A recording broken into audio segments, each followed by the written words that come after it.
Okay, good day and welcome back to the channel, everybody. This should be installment number 6 of the 335 restoration project.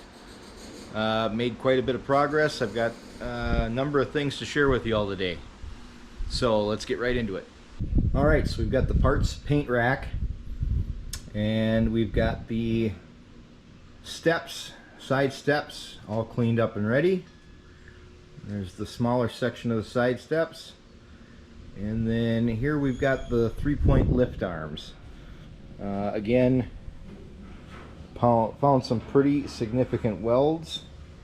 I'm thinking that we had a break right here, and so we reinforced it with more of the rebar and just welded this guy.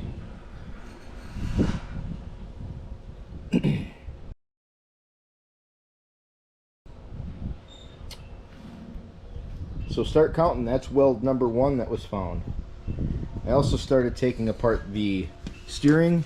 So we've got this main shaft that comes down from the steering wheel. We've got the shaft that connects to the steering wheel, and then those two are connected together with a universal joint, and then this is another stub shaft that comes off of that with a universal joint, which goes to another universal joint, which finally gets up to the front bolster. The interesting thing about this was right there you can see the remnants of a weld.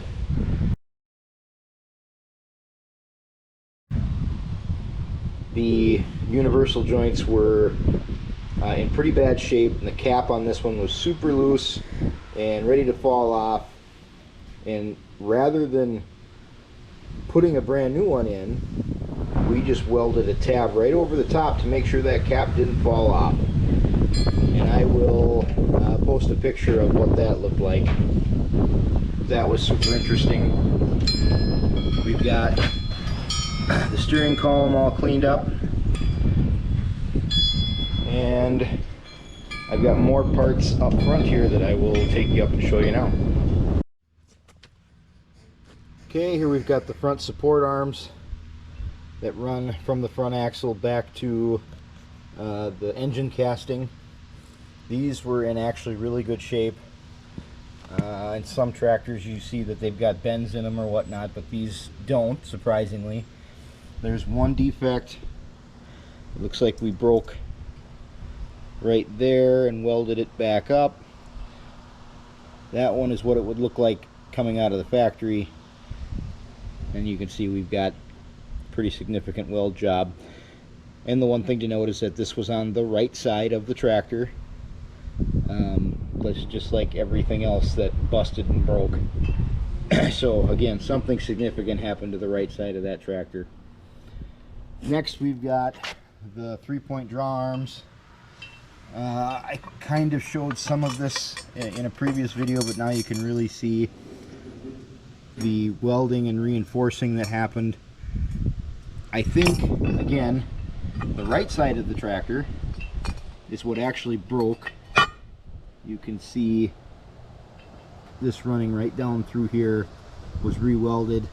So then we braced it with this, braced it with this, and then we decided that we didn't want it to happen on the other side, so we're just going to go ahead and make it match.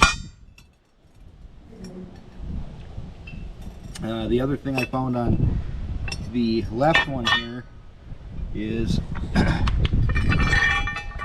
that bushing was pretty much rounded out. You could pull the bushing right out, so I'm going to have to get a replacement for that, probably cut the end off and weld a new one on.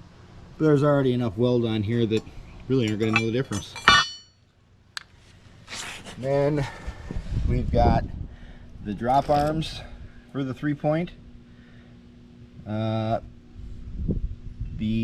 Both of these actually had weld on them, so it looks like we broke here and welded that together.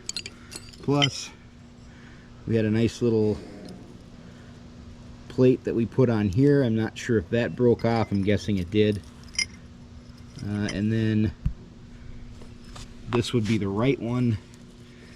You can see we've welded pretty heavily on there. This was made in the, well, we're gonna have to hope it was the USA. No, we know it was. And then I've got each side of the front axle with, again, lots of weld. So we put a whole nother plate on the back side of this, welded it all the way down on both sides, and then on the front, more of our rebar, which must have had rebar very handy because we sure used a lot of it. So you can see that's all welded in. Again, I think we potentially had a break here and here, and this was the right side of the tractor, so we welded this all together and then decided we better do it to the left side too, just in case.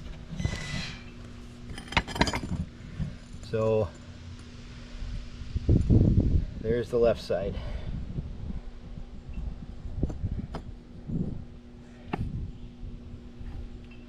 Now, when I got the tractor, both of these were opened up to almost the widest point they could be. And I have a theory as to why that is, and I'm hoping my theory's wrong. But basically, that has to fit inside of here and then run back to that engine casting. And my guess is with that extra plate that they welded in, with all of that stacked up, it would no longer fit. And I really hope that that's not the case, because I really want to bring them back in and not run it quite as wide as it was. But we won't know that until we get it all put back together. I also went ahead and cleaned up the belt PTO. The only problem I have is I don't have a drive. So when I bought the tractor, the big thing was just finding a 335 utility that would match my 445. When I found it, I was pretty excited, and the gentleman that sold it to me said the only catch is I want the PTO. And I, at the time, said that's fine.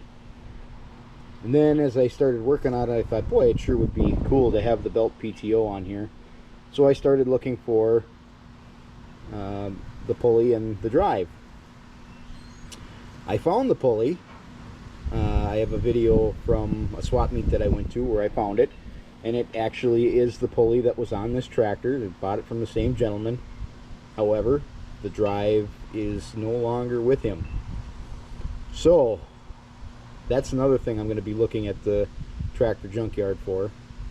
And if anybody else has any idea where I could find one, I'd be very grateful. I'd really like to put a belt pulley back on this tractor. Here we've got the two center plates for the rear rim. Those have been all cleaned up. We've got new rims.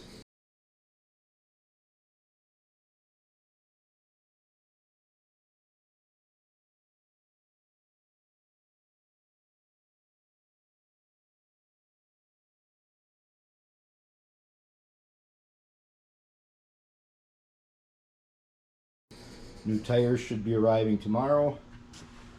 Front tires with the rims cleaned up. And there was so much dirt and dust on these rims, it wasn't even funny. You can see some of the remnants sitting on the floor yet, even though I swept.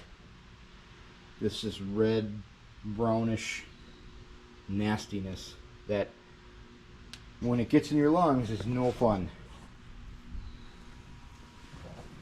Okay, that brings us to the front bolster.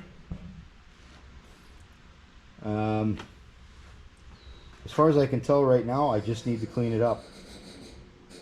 I didn't see anything major on here that needed to be done, other than Here's our spider gear for the front end. We got a lot of slop in here.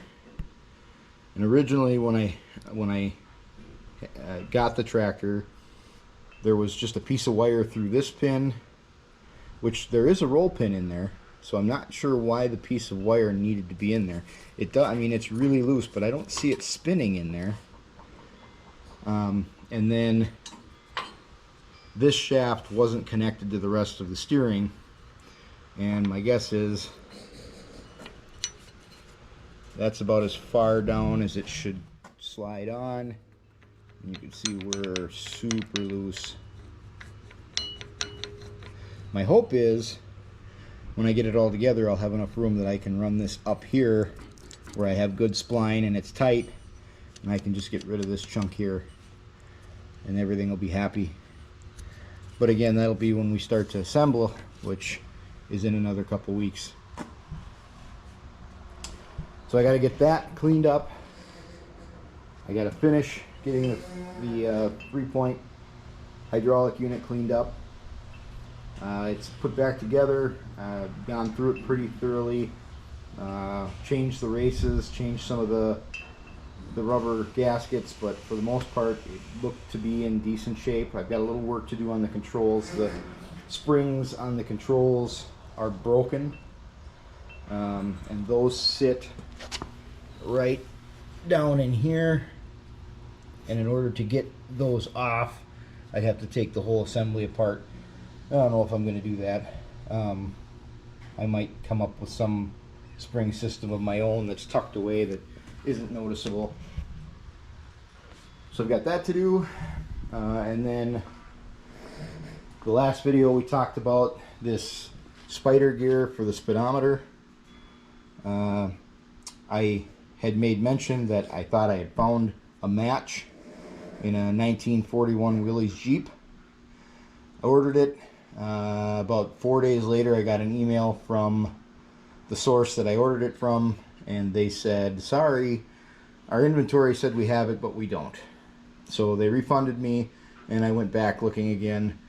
I found a lot of different gears that are 15 tooth. I ordered a couple different. I ordered these. I ordered these plastic ones. Problem is, we are not even close. So that was plan A and plan B, and we're gonna have to move on to plan C, which is I'm gonna be going out to the tractor junkyard in a couple of weeks to see if I can, fingers crossed, find one. Otherwise I may be buttoning it up without it. The video that I put out about a month and a half ago, my plan was to get this thing under primer by July, and today is July 1st, so unfortunately I missed my mark again. Not quite as significant as the last time I said I was going to do something, and 4 years later it's still not done, but my hope is another week, 2 at most, and I'll have everything under primer. And then from there we can hopefully get a couple videos put up of getting this thing back to a rolling chassis, which should be much more interesting than the cleanup part. Cleanup's no fun. Once it starts to look like a tractor again, that's when it starts to get interesting. So that's all I've got for an update today. Thanks for watching, everybody. If you liked it, subscribe.